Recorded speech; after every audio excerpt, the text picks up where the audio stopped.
જંબુસરના વેડજ ગામે નિઃશુલ્ક medical camp યોજાયો। 457 દર્દીઓએ લીધો લાભ।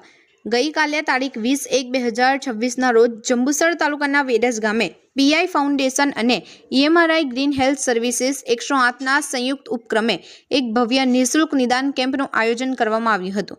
વેડજ પ્રાથમિક કુમારસારા ખાતે યોજાયેલ આ કેમ્પમાં નિષ્ણાંત તબીબો દ્વારા સેવાઓ આપવામાં આવી હતી। કુલ લાભાર્થીઓ 457 દર્દીઓ, બાળક વિભાગ 397 બાળકો નિદાન, કાન નાક અને ગળાના 24 દર્દીઓ, સામાન્ય રોગો 36 દર્દીઓ। પીઆઈ ફાઉન્ડેશનના નેતૃત્વમાં આયોજિત આ કેમ્પમાં ગ્રામજનોએ ઘર આંગણે ગુણવત્તાયુક્ત આરોગ્ય સેવા મળી રહે તેવા ઉમદા હેતુ રાખવામાં આવ્યો હતો।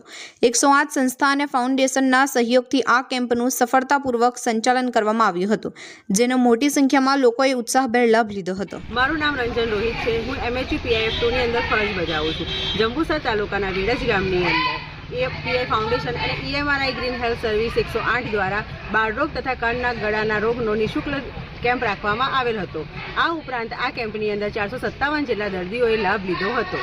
આ કેમ્પની અંદર વેડજ ગામના સરપંચ શ્રી રણજીતસિંહ જાદવ, પીઆઈ ફાઉન્ડેશનના head Deshraj Bansal sir, EMRI green health સર્વિસના PM Sandeep Gadhvi sir, EMRI green health સર્વિસના PC સહદેવસિંહ પરમાર સર, તાલુકા માજી પ્રમુખ ભૂપેન્દ્રસિંહ રાઠોડ સર, તાલુકા કિસાન સંઘના મંત્રી મિલેન્દ્રસિંહ રાઠોડ સર, વેડજ ગામના કાર્યકર્તા નવીનભાઈ શાહ અને વેડજ કુમાર શાળાના પ્રિન્સિપલ બબુબેન પડિયાર ઉપસ્થિત રહ્યા હતા।